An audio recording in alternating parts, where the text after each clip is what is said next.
तो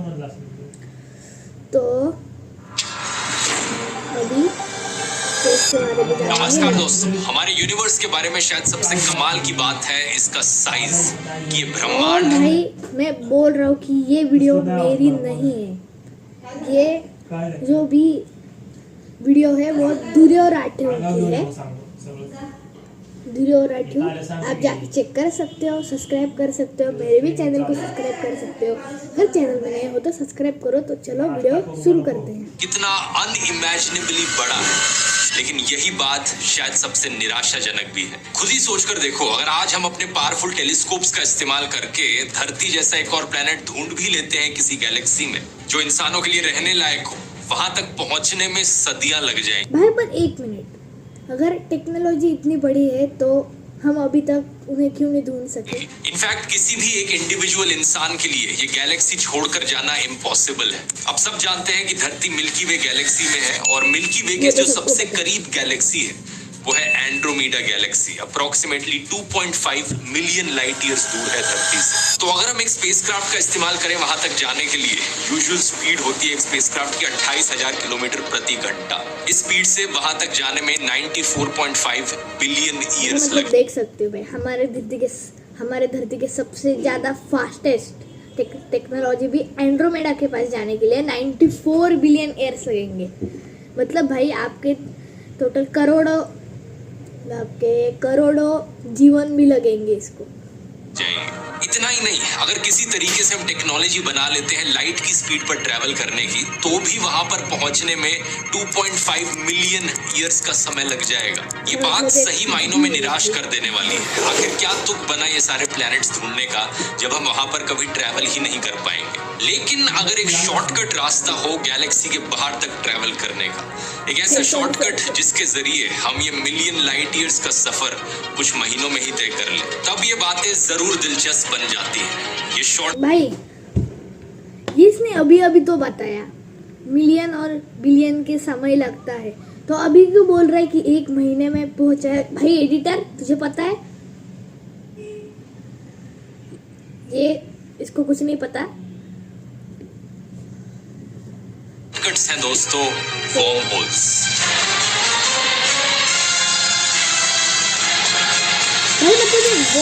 की बात कर रहा साल 2014 की फिल्म इंटरस्टेलर मेरी फेवरेट स्पेस फिल्म, एक बार फिर से मैं यहाँ इसका मेंशन करना चाहूंगा। इस फिल्म में दिखाया गया है कि कूपर और उनकी टीम जब धरती छोड़कर निकलती है और हैबिटेबल प्लैनेट्स की तलाश में, धरती जैसे ही और प्लैनेट्स की खोज में, तो वो दूसरी गैलेक्सी में ट्रैवल करते हैं। अपनी गैलेक्सी से दूसरी गैलेक्सी में भाई अगर ये ट्रैवल कर रहे हैं तो भाई इनको वो पहुंचते हैं एक वर्म होल के जरिए कुछ ही मिनटों के अंदर। ये फिल्म का वो सीन है जब कूपर की टीम वर्म होल से गुजरती है। फिल्म के अनुसार इस वर्म होल को डिस्कवर किया गया था सैटर्न के ऑर्बिट के पास नासा के द्वारा। इसे फिल्म में कई बार मेंशन किया जाता है क्योंकि मैं बोल रहा हूँ नासा बहुत अच्छी स्पेस कंपनी है। आगे चलकर ये फिल्म के प्लॉट में एक बड़ा इंपॉर्टेंट रोल निभाता है। लेकिन सबसे दिलचस्प बात यह है कि वर्म होल्स का ये कॉन्सेप्ट कोई साइंस फिक्शन नहीं है, बल्कि असल साइंस पर बेस्ड है। क्या होते हैं वर्म होल्स एग्जैक्टली और कैसे हम इसका इस्तेमाल कर सकते हैं, ये सब समझने से पहले हमें वापस आना पड़ेगा आइंस्टाइन की थ्योरी ऑफ रिलेटिविटी पर। इसकी बात मैंने ब्लैक होल्स वाले वीडियो में भी करी थी और बेसिक कॉन्सेप्ट भी समझा दिया था उस वीडियो में। अब थोड़ा और डीप चलते हैं इसके अंदर। जब एल्बर्ट आइंस्टाइन ने अपनी थ्योरी ऑफ रिलेटिविटी लिखी तो इसे एक सेट ऑफ इक्वेशंस में लिखा था। इन इक्वेशंस के सेट को आइंस्टाइन्स फील्ड इक्वेशंस करके पुकारा जाता है। लिख के लो, आइंस्टाइन फील्ड इक्वेशंस लिख के लो, लिख के।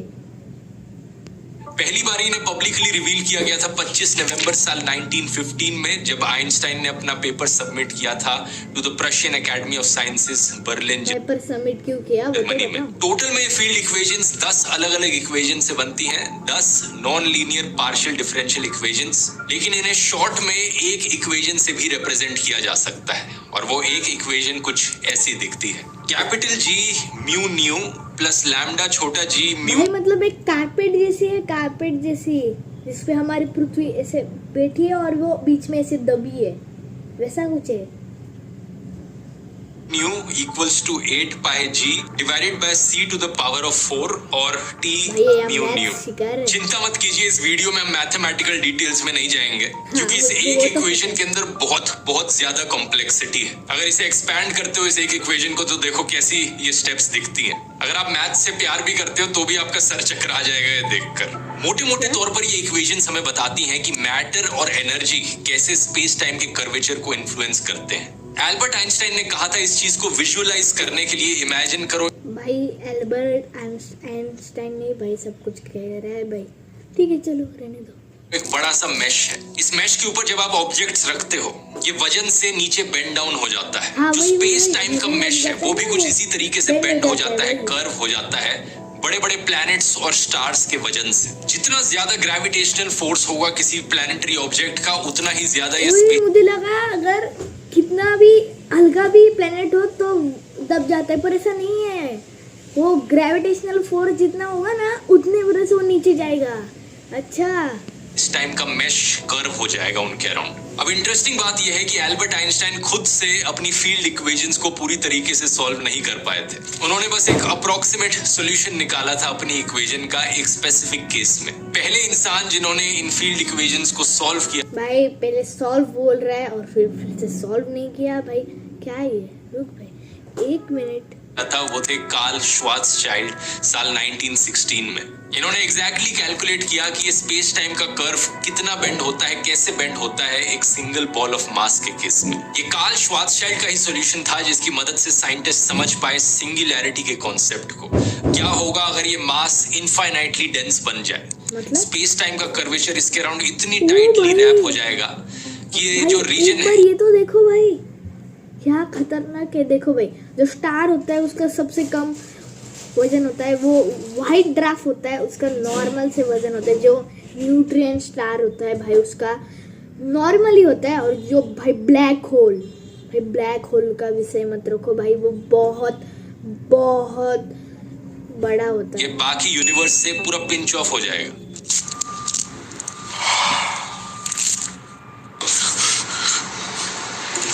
अरे बीच में ऐड लग गई।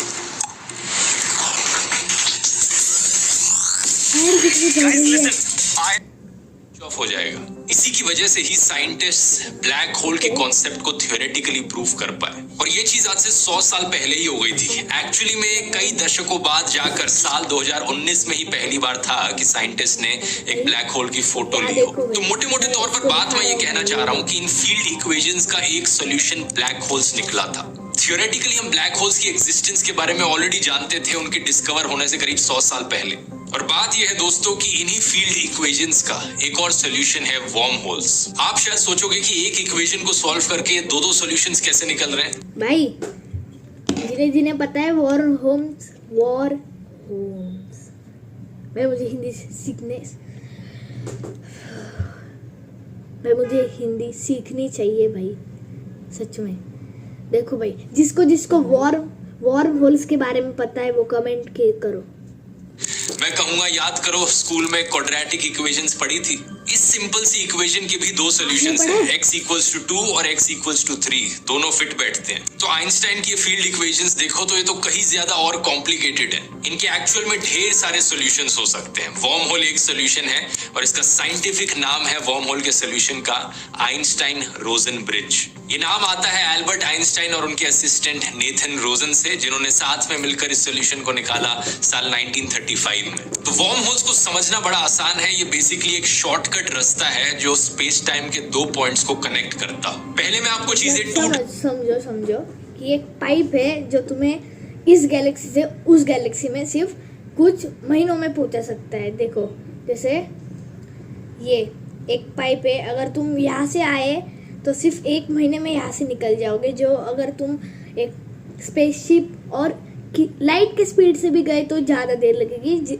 वो उनने हमें पहले ही बता दिया है। डायमेंशंस में समझाता हूँ ताकि आपके लिए समझना आसान हो। इस पेपर को देखिए, इस पेपर पर 2 पॉइंट्स हैं A और B। अगर आपको पॉइंट A से पॉइंट B तक जाना है सबसे छोटा रास्ता इस्तेमाल करके, कौन सा रास्ता हो सकता है वो? डायरेक्ट स्ट्रेट लाइन जो A और B को कनेक्ट करती हो, है ना। 2 डायमेंशंस में इससे छोटा रास्ता और कोई नहीं हो सकता एक्सेप्ट ये जो स्ट्रेट लाइन दोनों पॉइंट्स को कनेक्ट कर रही है। लेकिन अगर हम इस 2 डायमेंशनल मेश को 3 डायमेंशंस में बेंड कर दें तो अचानक से आप देखोगे कि नए रास्ते निकलते हैं। मैंने यहाँ पर ए और बी को इस तरीके से बेंड कर दिया है कि अब अगर आपको सबसे छोटा रास्ता चूज करना है ए से बी जाने के लिए तो आप डायरेक्टली ये कुछ मिलीमीटर्स का जो डिस्टेंस बचा है ए और बी दोनों के बीच में, इस डिस्टेंस को आप यूज कर सकते हैं। और यहाँ अगर मैं एक रास्ता बना दूं इन दोनों के बीच में लिटरली एक पेन डालकर, तो एक शॉर्टकट रास्ता निकल गया है ए से बी तक जाने का, जो बहुत बहुत छोटा है एज कम्पेयर टू ये वाला रास्ता। वॉर्म होल्स भी यही काम कर रहे हैं। हमारी 3 डायमेंशनल दुनिया में हमें लगता है मिल्की वे गैलेक्सी से एंड्रोमेडा गैलेक्सी तक जाने का सबसे छोटा रास्ता है 2.5 मिलियन लाइट ईयर्स दूर। लेकिन अगर हमारी 3 डायमेंशनल स्पेस को 4th डायमेंशन में कर्व किया जाए, बेंड किया जाए, तो हो सकता है इससे भी छोटा एक बड़ा शॉर्टकट रास्ता निकल सके। अब 4th डायमेंशन हमारे लिए इमेजिन करना बहुत मुश्किल है क्योंकि हम सब 3 डायमेंशंस में रहते हैं, लेकिन कुछ हद तक आप इसे बेहतर समझ सकते हो अगर आप 2 डायमेंशंस और 3 डायमेंशंस को कंपेयर करो तो। इसका एक और एग्जांपल बताता हूँ। यह है दुनिया का नक्शा। मान लो अगर आपको दिल्ली से न्यूयॉर्क जाना है एक फ्लाइट लेकर, तो सबसे छोटा रास्ता क्या होगा फ्लाइट का? आप कहोगे दिल्ली से न्यूयॉर्क डायरेक्टली स्ट्रेट लाइन में कनेक्ट करता हुआ फ्लाइट अफ्रीका के ऊपर से होती हुई जाएगी। लेकिन असलियत में सबसे छोटा रास्ता नहीं होगा क्योंकि आप 2 डायमेंशंस में सोच रहे हैं। सबसे छोटा रास्ता एक्चुअली में होगा फिनलैंड स्वीडन के ऊपर से गुजरते हुए आइसलैंड ग्रीनलैंड के पास से जाते हुए न्यूयॉर्क पहुंचना, जो कि 2 डायमेंशंस में देखकर लगता है कि ये क्या लंबा सा रास्ता ले लिया, ऊपर से जाने की क्या जरूरत थी। लेकिन 3 डायमेंशंस में इसे देखोगे तो लगेगा कि ये तो बड़ी ऑब्वियस सी बात है, सबसे छोटा रास्ता तो यही है। और ऐसे ही सबसे छोटे टाइम में सबसे ज्यादा प्रैक्टिकल नॉलेज अगर आपको एआई के बारे में चाहिए तो ये आपको मिलेगी मेरी एआई मास्टर क्लास। अगर आपने अभी तक ज्वाइन नहीं किया जल्दी कीजिए, आखिरी कुछ स्पॉट्स बचे हैं। ये 2.5 घंटे से ज्यादा की मास्टर क्लास है जहां मैं आपको लाइव आकर 20 से ज्यादा एआई टूल्स सिखाऊंगा, जिसमें image generation, video generation, website बनाना, ऑडियो जनरेशन, प्रेजेंटेशन बनाना, ढेर सारे अलग अलग यूज केसेस आपको समझाए जाएंगे एआई के, जिन्हें आप प्रैक्टिकली अपनी जिंदगी में इस्तेमाल कर पाएंगे अपनी प्रोडक्टिविटी, अपने काम और अपनी पढ़ाई के लिए। ज्वाइन करने का लिंक नीचे डिस्क्रिप्शन और पिन कमेंट में मिल जाएगा, या फिर आप इस क्यूआर कोड को भी स्कैन कर सकते हैं। और अब टॉपिक पर वापस आते हैं। साल 1957 में साइंटिस्ट जॉन व्हीलर ने एक पेपर पब्लिश किया था आइंस्टाइन रोजन ब्रिजेस पर, और इन्होंने सिमिलर सी एनालॉजी से इसे कंपेयर किया। इन्होंने कहा एक एप्पल है और एक कीड़ा उस एप्पल को खा रहा है, एक वर्म। उस एप्पल की एक साइड से दूसरी साइड पहुंच जाता है बीच से ट्रैवल करके उसे खाते खाते, इंस्टेड ऑफ कि वो एप्पल के सरफेस पे ट्रैवल करे जैसे हमारे एरोप्लेन्स ट्रैवल करते हैं अर्थ के सरफेस के अराउंड, सर्कमफ्रेंस के अराउंड। तो ऐसा करने से वर्म एक छोटा डिस्टेंस ट्रैवल करेगा। इसने एक तरीके से स्पेस टाइम में शॉर्टकट ले लिया है, और इस टर्म को व्हीलर ने नाम दिया वर्म होल, और यहीं से ही वर्म होल शब्द का ओरिजिन हुआ दोस्तों। समझ आया वॉर होल मतलब क्या? तो भाई ये जो था वॉर्म होल के बदल, तो आज की वीडियो के लिए इतना ही है। अगर वीडियो पसंद